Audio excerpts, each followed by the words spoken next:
Money!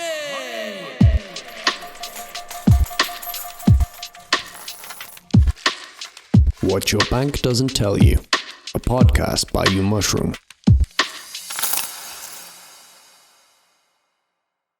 Dear podcast community, welcome to our podcast, What Your Bank Doesn't Tell You. I'm very pleased today to welcome a special guest who is representing ViCafe, Pascal Herzog. For those of you out there who are actually part of the contest, ViCafe is one of the main supporters of our investment contest, Switzerland for Financial Literacy, and they're sponsoring a wonderful prize.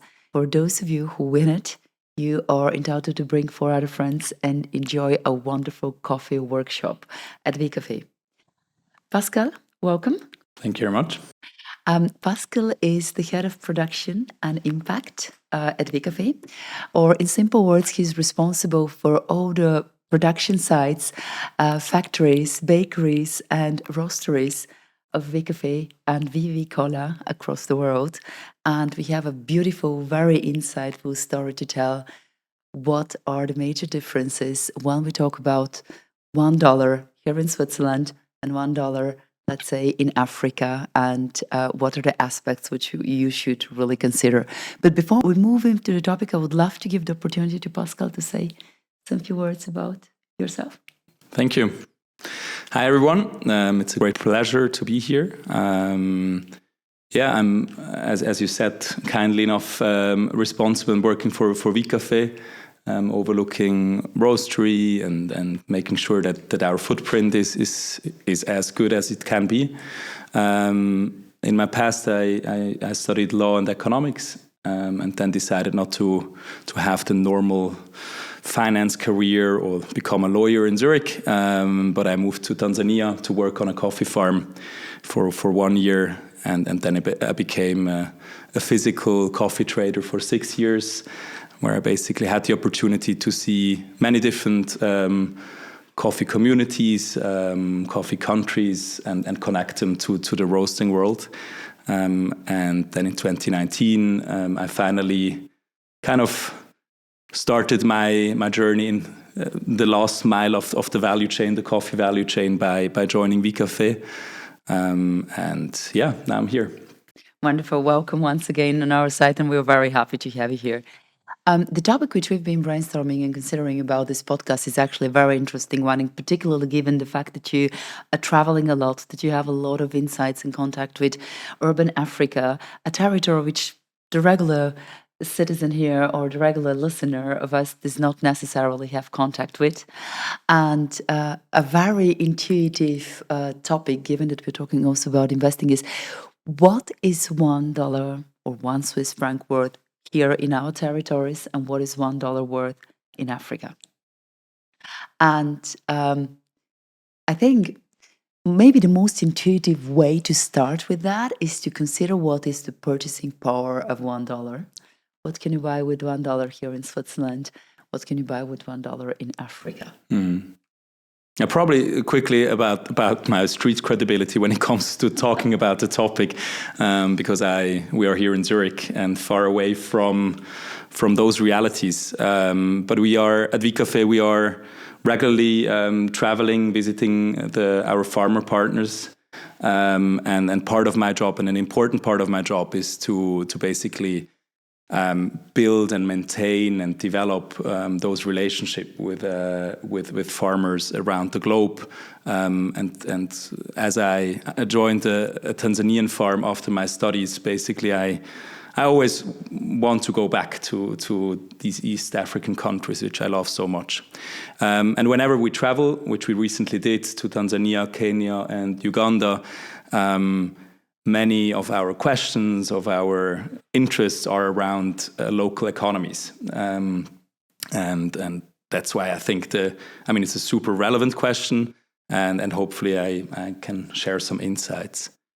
My first thought is, of course, like as you said already, we are talking about the very rural Africa. So we are not talking about the startup scene in Nairobi or Addis Abeba, where the fancy dances of this world in Africa, the rock stars. Fancy places, fancy people, successful people, which very often earn much more than I do or we do. But we are talking about farmer communities in places like the Rwenzori in Uganda, in the southwest towards DRC, or north from Nairobi towards Mount Kenya. And I mean, when I traveled the last time, I already had this podcast in mind, and I normally would ask farmers, hey, what would tomatoes cost, or what would cabbage cost? And funny enough, that the answers are very, very different, depending whom I asked. And very often the answer is very much related to availability. Whatever has season, whatever is available to a community is relatively cheap, and everything else is super expensive or just not available. So, for example, I just remember talking to one guy in Kilimanjaro, in the Rombo district, which is the eastern part of Kilimanjaro, where tomatoes, for example, you would buy them by the bucket, and one bucket is about 5 liters, and 5 liters of tomatoes is roughly 1.5 USD, which is relatively cheap. I mean, you can do your tomato sauce very easily with 5 kg, of course. At the same time, we also need to consider that the average income in Tanzania is around $80 a month. So it's not. It's still considerable money if we look at it from that point of view. What would we cost? How many tomatoes can we buy here with 1 Swiss franc? So I believe that would be probably 300 grams. I think roughly the kilogram is it's the same across the whole country, and B, we don't have this regional differences. Geneva does not pay more or less than Zurich, or minor differences. And what is important is probably that we'll get like something like 300 grams, I guess, for $1. For 1 Swiss franc. Yeah, and I mean, and the value chain looks very different. No, you're now talking about the tomato price in winter in Switzerland, yes. Where I mean, if we go outside to all our Schrebergarten, to all our gardens and farms, you will not find tomatoes. So mostly our tomatoes are probably from Holland at the moment, and then Holland, for example, Dutch companies, they buy their seeds from Tanzania again. So in Arusha in Tanzania, you have large seed companies which are basically producing a whole harvest of tomatoes just to isolate seeds, which then they will send to Holland, and they will produce the tomatoes that we buy for roughly the price you said. Yeah. This is very interesting because here in Europe, and I think generally in developed markets, we have the claim to have availability of all different type of foods and around the year, right? Independently on the season, we kind of lost the proximity to nature and to the natural rhythms of nature. And in rural fields, in rural regions, as is rural Africa, Tanzania, for example, obviously, you have much more closeness or this kind of proximity to the natural rhythms and seasons. And what is very interesting, speaking of purchasing power again, is, for example, we speak about inflation, right, a lot here, and the prices of food have increased substantially for what we've known in the past 10 years, just recently, mainly due to inflationary pressures. And we hear a lot and you read a lot in the press that average people can afford less and less compared to what they could a year ago, or 2 years ago, or 5 years ago, or 10 years ago. How is it with when we take this topic in Africa? Like, how would be the food development of prices be? Is it more like constant, or where would you see scarcity in terms of what you can buy, other than obviously the fancy products which you were mentioning? And we had this example before of buying Parmigiano in St. here in Zurich, as opposed to buying Parmigiano somewhere in Tanzania, where it's either not available or it costs proportionally to the income, probably 1/10 of the monthly income. But how about that? What goods and services would you see being rather unavailable or expensive, other than the mentioned before? Yeah, I think it goes actually in the same direction. So if we start again with the tomatoes, and I assume they are part of a subsistence farming system, in which there are very few inputs. So there is not lots of fertilizers being used or a pesticide or whatever. And then basically the inflation doesn't hit the communities too much, but it's not a... it's available in every little market, and it's not. They would not consider it a cash crop. It's something to survive, basically, to have something on the plate every day. But then, if we start talking about other crops or other products that have a relationship to a more international market, let's start with. Even maize, for example, if you have your maize crop and you buy either your seeds or from outside, or again you need fertilizer, then the price of fertilizer went up dramatically over the last couple of years. So then there are two reactions: either the maize price will go up automatically. Or people will stop feeding their plants, and then basically the productivity goes down. And so when it comes to these, we see something very similar with coffee. Coffee is a cash crop. Coffee is mostly exported, and in the last couple of years, generally coffee production across the board, not only in East Africa, became more and more expensive, because lots of fertilizers are based on oil, on the petrochemical industry, and we all know basically what happened to an oil price and how volatile it was. And I mean, Uganda is treated the same way as Switzerland is treated when it comes to purchasing power. There is only one oil price globally, and then it's only a question of how costly is a cargo ship to Mombasa port, and you need to transship to a train, for example, to bring it to a dry port in Kampala. So in a way, those communities are much, much more vulnerable towards these kind of volatility and market dynamics, which we can more or less absorb with having more savings, which generally just have more money at hand to buy these kind of products. Then of course, together with inflation, you also always need to consider exchange rates now.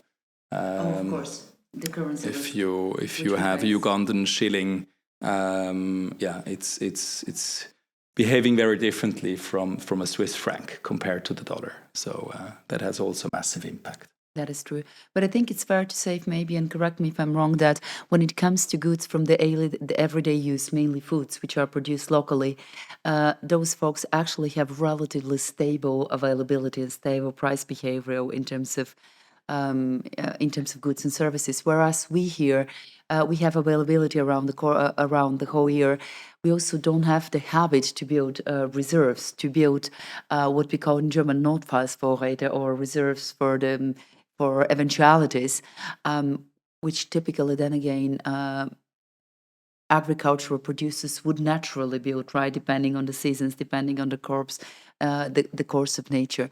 So to make the link also to investing, because that is obviously the topic of our podcast, is the value of $1.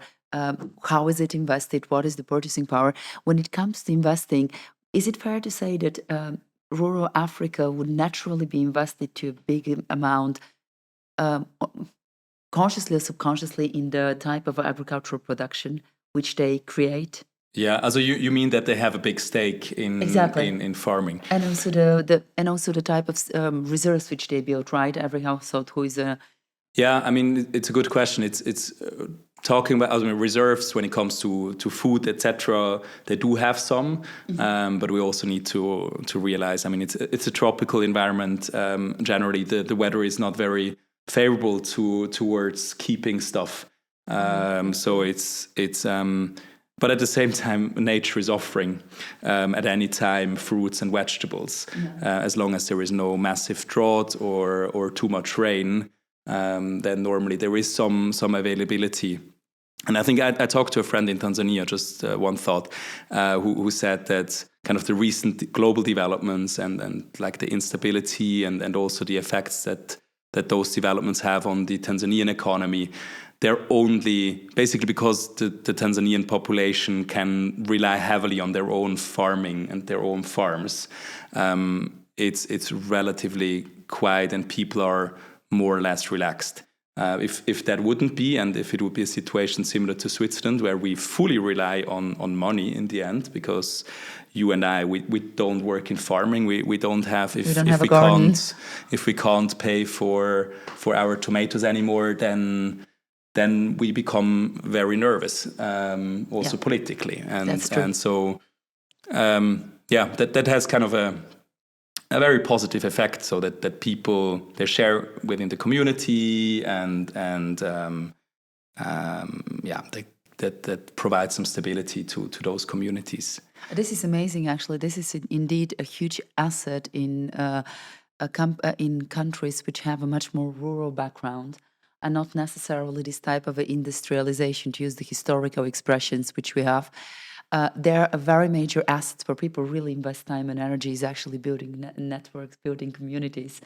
And we see here, and it's a common truth, that in cities, in large cities, the community network actually kind of is by far less developed and by far less a factor in the life of a person. And again, we speak about what gives value, how do we invest money, energy, resources. And we're talking about now agriculture and the fact, the stuff of daily life, i.e. food. But what about if an African person wants to invest on the capital markets? The typical investing, what we understand in economic terms, is if I want to go and buy a stock, a bond, an ETF, a fund. And for me, as a European, that would be super easy to do, right? I just need to open an account with one of the brokers here in our country, deposit certain amount of money. In the meantime, not even that much. I can start as little as with 10, 50, 20, 30, 50 francs and start buying stocks, bonds, ETFs. Is that the same in Africa? We hear a lot about the fact that they're very digitalized, but the question is where and how. Yeah, I mean, they are very much digitalized, and when it comes to the cash market, using mobile banking, etc. Would that be also the case in Tanzania? Yeah, very much. Yeah. Wow, I mean, most of the salaries are paid through mobile money. The problem is, which I always thought, it's fantastic and kind of leap forward. And I also realized during this trip how massive the fees are if you want to take out funds. So as long as you're trading or you're pushing your money to another mobile, then it's relatively free, basically. So as long as your vendor accepts mobile money as a currency, then it's fine. But if you want to have hard cash, then things look a little bit differently. And in the end, look, if you have an account with Vodafone or whatever mobile brand in East Africa, it's still not a bank. It's just a way to keep your money in a safe spot, so to say. I mean, it's on your bank, it's digitalized, and it's readily available, but no interest rates, no banking services as such, and whatever you mentioned before is very difficult to get. I mean, it's very hard already to get a bank account, a proper one, and then it's even harder to export your money capital to buy a foreign share, for example. So the access actually is quite expensive if you want to really, or basically partially impossible, maybe. To an extent. Something in between. The funny thing is, what is interesting with farming, to go back to those realities, is that, I mean, that's one of the key challenges is that they have many of these subsistence crops, I would say.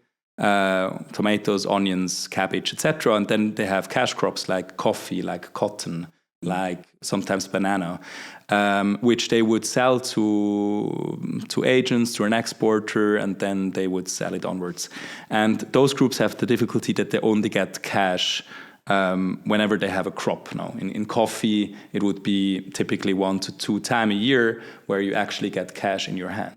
But of course, they have expenses for school, for mobile phone, like to keep the mobile, etc. All these kind of things, medical bills, for example, throughout the year. So one of the key challenges for the farmers that I know is how to store my money and how to use it efficiently or economically, so that they have cash flow or the necessary cash to pay stuff. And what you often see is kind of community saving groups. So despite so cope, so to say. Instead of having banks and bank account and companies that offer that service, they organize themselves. They basically put all their money together. They would have a rule, for example, hey, we try to save, each and every family is trying to save, I don't know, $5 a month. And then we put it together in the same safe box. And then whenever somebody of that community needs cash to buy a chicken or to build a house, then they basically get access to that community money. They pay a little bit of interest. And this is how they then sustain the scheme. Because here, and this is another problem, is that if I want to lend money, loans are generally super expensive. I mean, I was just looking at the Ugandan, the official interest rate in Uganda is at around 10-11%, but it's like the informal market is way above. I mean, we're talking serious money. So it's either you get money from a loan shark, but then you have a massive issue, and you would always try to avoid that. Or then you need to somehow organize yourself, and those community loan groups are a relatively simple but very effective way to save money and to invest money in a way as well. Because again, those products you were talking about are just not available. This is amazing. So basically, we can say that the price of capital is incredibly high compared to what we know here, and a way to cope with this scarcity of capital is actually to create alternative forms of organization, and again, building up into communities, building up into networks. Or this is in a way a co-op, right? A corporation, as we know it, to kind of cope with this disadvantage of the market. And another that's super interesting and very insightful. Thank you for sharing, because we don't really. There is little known from first-hand experience. How is it in Africa, at least in our circles? And what would be super interesting also to understand is we've been talking about the value creation when it comes to linked to a commodity, for example, i.e. Planting coffee in Africa. Obviously, the commodity is created in Africa, but then again, from the moment the person who is actually planting it crops it, all the way to it makes it to our table, to the market, there is a huge process of value creation, right? And I'd be curious to hear from you, what is the distribution? How are the mechanisms? What would you tell us about that? Yeah, I mean, I think we can probably create another podcast about that one, because it's fairly complex, and it also depends heavily on the country. Let's take Uganda, which is a relatively liberal coffee market. So there are not very kind of, in other countries there are auction systems and it's heavily regulated, for example, in Kenya. But in Uganda, normally a farmer would grow coffee until the point of, like, the cherries are fully ripe, fully red, and then the farmer would pick them and then sell it to a processing unit, to somebody who is basically then processing the coffee cherries, is taking away the fruit flesh, like fermenting, drying, etc. And basically there used to be very kind of various middlemen in between. Nowadays, what we also try is to, whenever we visit a farm, we talk to the farmer directly. We basically ask them also what kind of money they need in order to cover all their costs, to make investments, etc., and to have a profit. And then in our case, there is one exporter in between, to whom we ask the same question: how much do you need to cover your costs, etc. But there used to be many more middlemen in between, which which of course everyone needs a little share, and then normally it doesn't add to the final price, unfortunately, but then it's just basically the little money that stays in the country is just subdivided to more parties. And then it's exported. Then we have an importer on our side who helps us with the shipment from Mombasa in this case, all the way to Rotterdam, and then onwards on barge to Basel. And then we would collect our items in Basel. We generally try to have a very kind of a cost-plus model. So we ask everyone, hey, how much do you need? And then we do the same in the end. We just add a fixed margin of some Swiss francs per kg. That allows us basically to, if we pay a little bit more in the beginning, the prices don't explode. And that you see very often in fashion industry. If somebody who is sewing a T-shirt would like to earn, instead of 1 cent, 2 cents, then basically the price on the other side explodes because everyone has 50% or 100% or whatever percent of margin on top. And then basically then that increase just makes it almost impossible to change something in the value chain. And that is kind of a mechanism that we would like to address by having fixed margins. And it's something we generally encourage with our partners as well, that they also work with fixed margins in order to that everyone can get the money that they need to make it a sustainable business. And this is a very, very interesting keyword which you mentioned, sustainable business. We know from you, also from Kurt, that ViCafe is very much about sustainability and actually giving back the value along the value chain to also the producers and to each chain of the value creation in order to make a sustainable living. And I recall you telling us that you also invest into the farmers and support them to build up respectively land and the necessary resources in order to produce sustainably coffee, in order to be able to feed their families and to create a healthy, stable type of living, which is an amazing quality actually for coffee producers. And this is also one of the reasons why we were so passionate about your products and entering a cooperation with ViCafe on the contest. At that point, is there anything else we have forgotten to mention about this super interesting topic which comes to your mind spontaneously? Yeah, what I thought is quite interesting, it's going back to this $1 question, but we talked about capital, etc. What is also interesting, and probably especially for your audience, is like entry barriers when I start, if I want to start my own business. That I think is quite an interesting one, because you can say, I mean, we have much more money. We have kind of between 6,000 and 7,000 USD per month average income in Switzerland compared to 70, 80. If I want to start a business myself, however, sometimes entry barriers in Switzerland are much, much higher because it's so institutionalized. You have so many rules that you need to observe. Your salaries will be obviously also more expensive.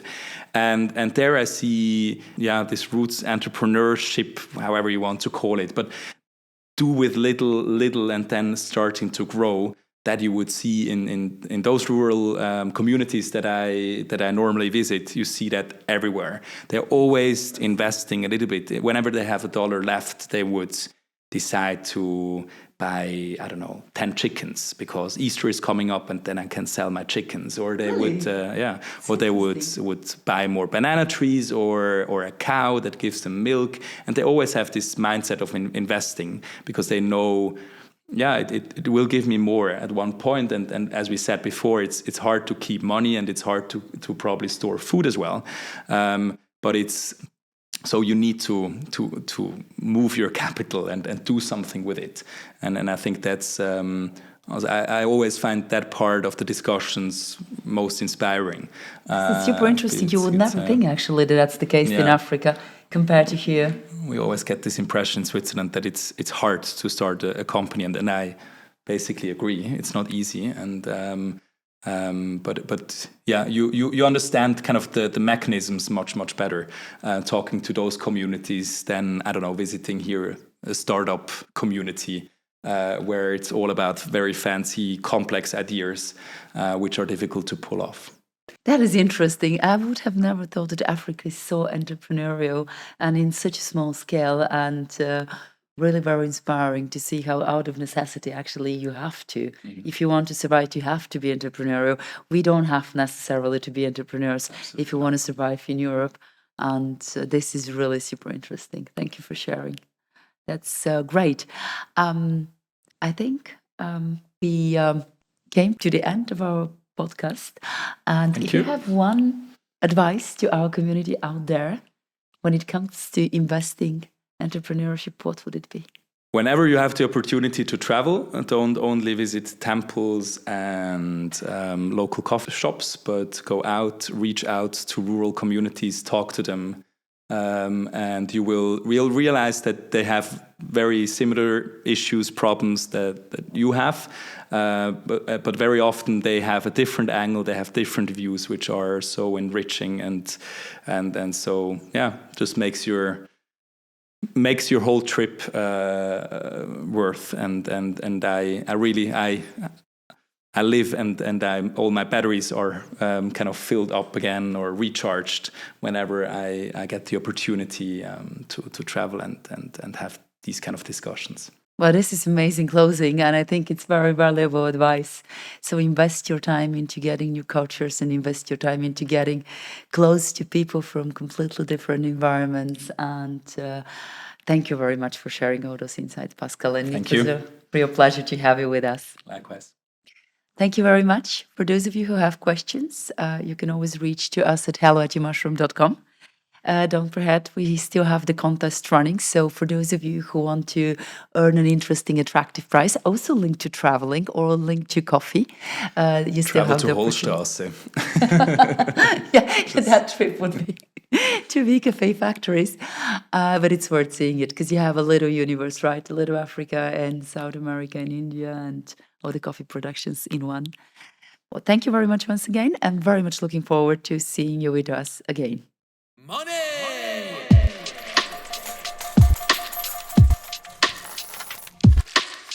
What Your Bank Doesn't Tell You, a podcast by UMushroom.